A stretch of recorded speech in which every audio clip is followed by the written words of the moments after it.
I have the privilege of introducing the Reverend Dr. Undi Hom, who is a pastor at Davis Community Church.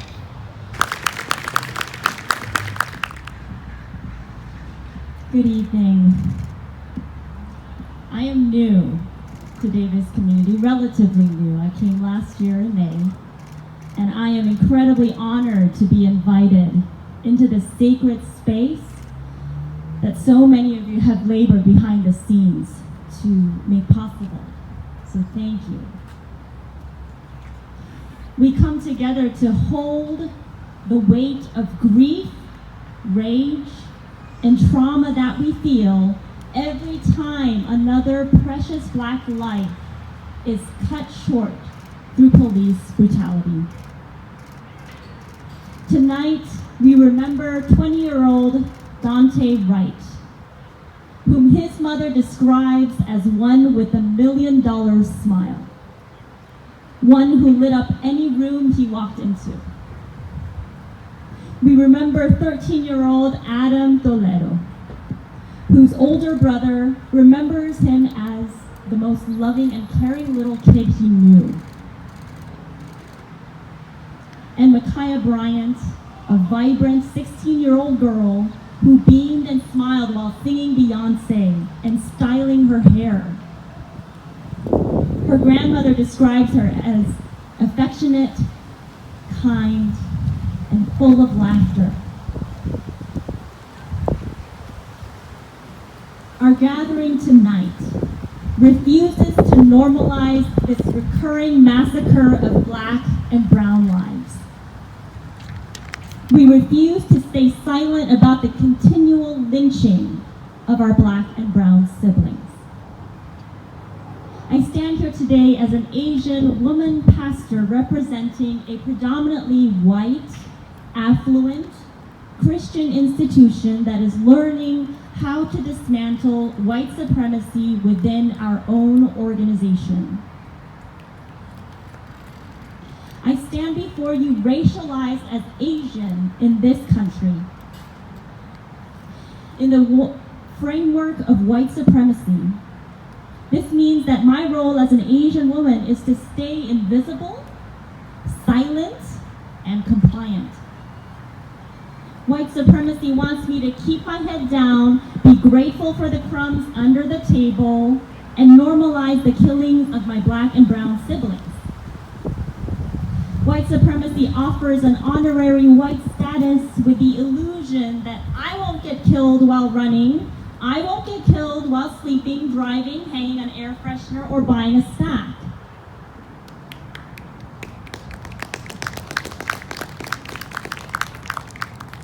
The irony is, Asians are also still being killed and victimized. So I refuse to live into that lie. To stay silent would mean ignoring the strategies used by white supremacy to kill both AAPI communities and Black, Indigenous people of color. To be clear, what Black Americans experience as anti-Black racism and white supremacy is not the same as what AAPI people experience as anti-Asian racism and xenophobia. While the specific dynamics of how white supremacy manifests in our lives vary, we must remember that they come from the same source of white supremacy. In one of my early memories of entering the US with my sister in the immigration line at the airport, I was probably barely 20 years old. After waiting over an hour long in a long, sweaty, degrading line designated for aliens, I breathed a sigh of relief as I passed through the immigration kiosk. I waited a few feet away for my sister to pass as well behind me. The immigration officer told me to move along, not knowing that the person behind me was my sister. And apparently I wasn't supposed to wait there, so I told my sister, "I'll be waiting for you at the end." This one sentence was so threatening to that immigration officer that he called the police to escort me out of there. I still remember the humiliation, the anger and the heat tingling up my neck, my ears, my face, and the tears welling up hot in my eyes as that situation escalated instantly. I remember swallowing the anger and the words I had for that immigration officer. Even now, after almost 20 years, my body remembers that incident like a myriad of long acupuncture needles that were inserted and forgotten in my body. Once in a while, I feel them in there.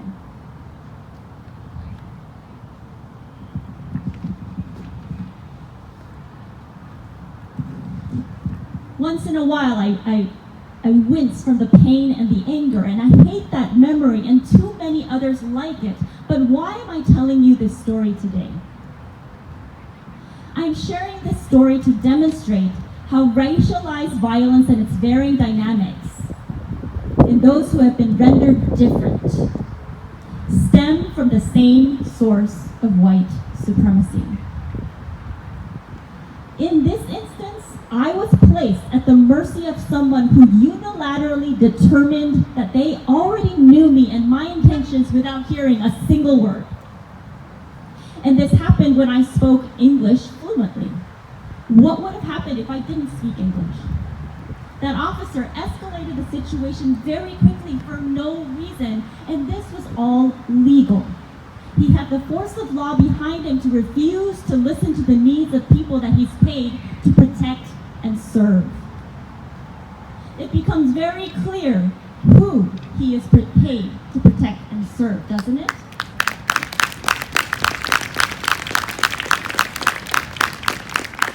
Certainly not aliens like me.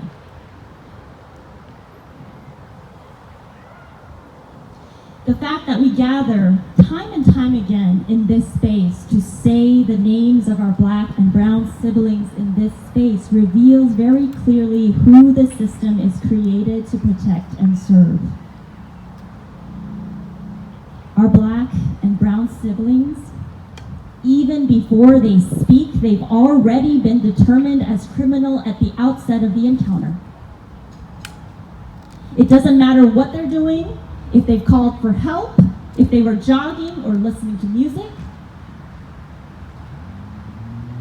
One of the black members in my congregation gave me permission to share his story with you of what this feels like to him.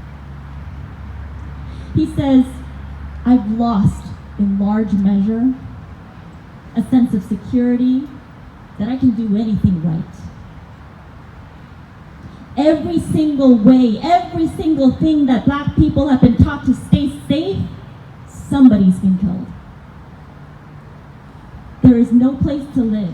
I'm running out of space.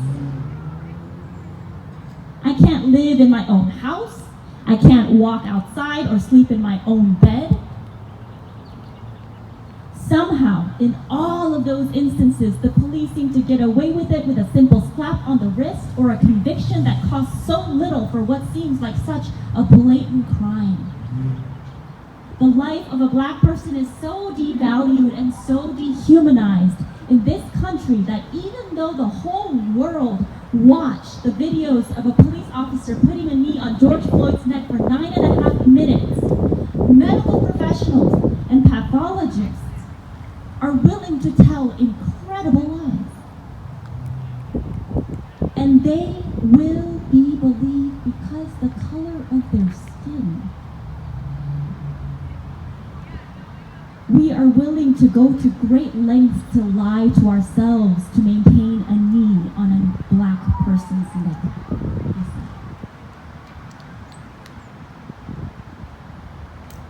So when he heard the verdict of Derek Chauvin, he spent 2 hours crying. He couldn't even articulate what it was. They certainly weren't tears of joy. But he found a little space to breathe, to live the idea that the justice system could at least find a place in their hearts to see a crime against my kind as a crime. To see through the lies told by pathologists, to see at least in this instance that a clear wrong was done. When I asked him if there was anything else he might want me to share, he told me that his little daughter was singing along with a faith group that taught a song with the line, "God is good." She raised her hand to say that God is not always good, because we are not always good. Nobody is always good. God allows bad things to happen to us, so we cannot claim that God is always good, she said. This little girl is a profound theologian.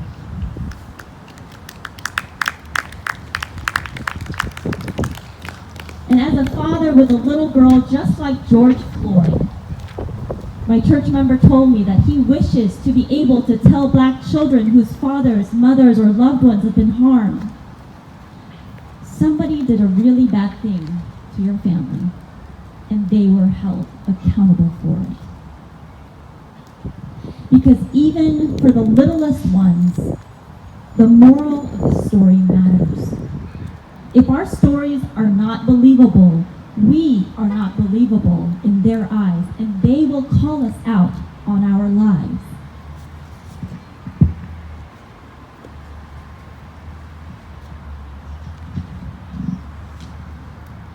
We gather here today to call out the lies and to speak truth on behalf of our children.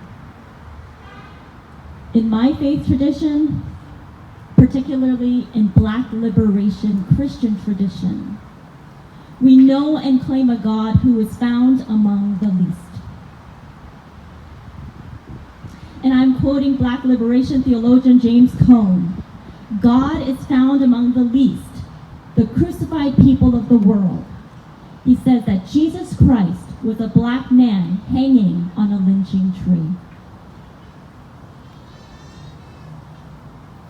The cross and the lynching tree are the most potent symbols that represent the worst in human beings, and at the same time, it represents a refusal to let the worst determine our final meaning.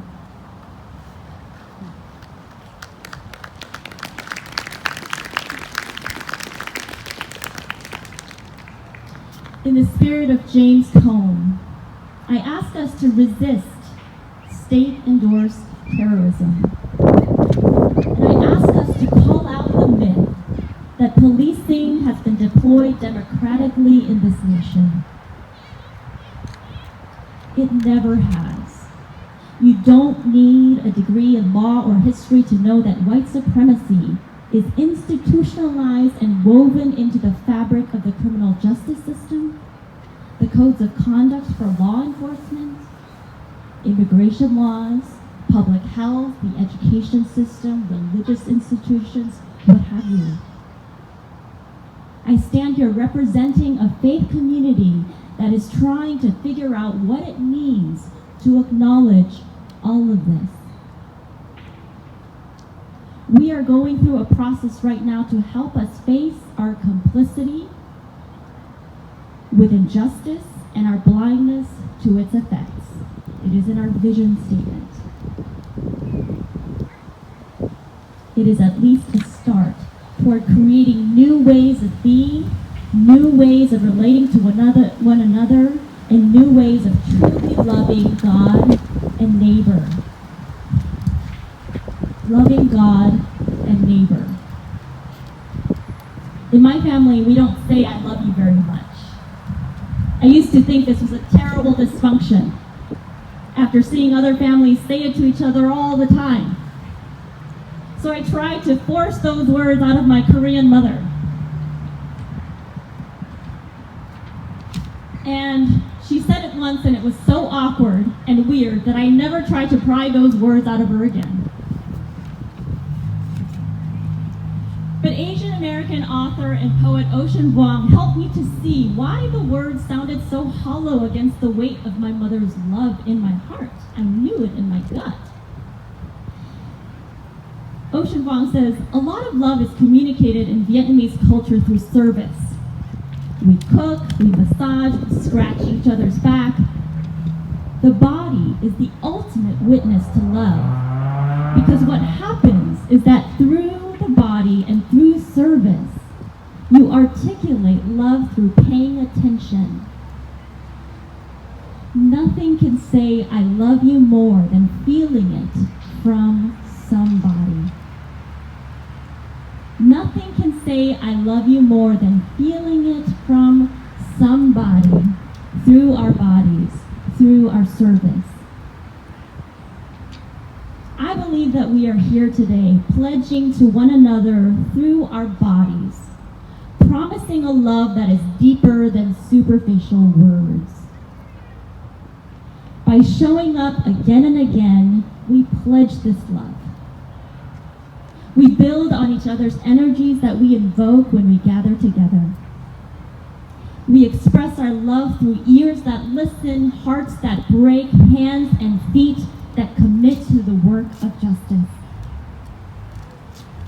I know that many of the community organizers and leaders here have worked tirelessly to make 9 common sense recommendations for community health and safety improvements in the city of Davis. Supporting these recommendations is one way of saying, I love you, your lives are precious, you matter.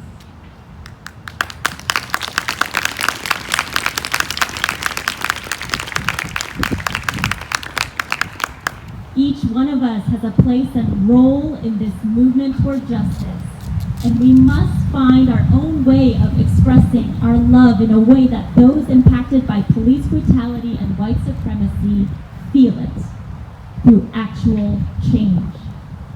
And we cannot do this alone. We must build on the work of others and draw on the wisdom and resilience of our ancestors.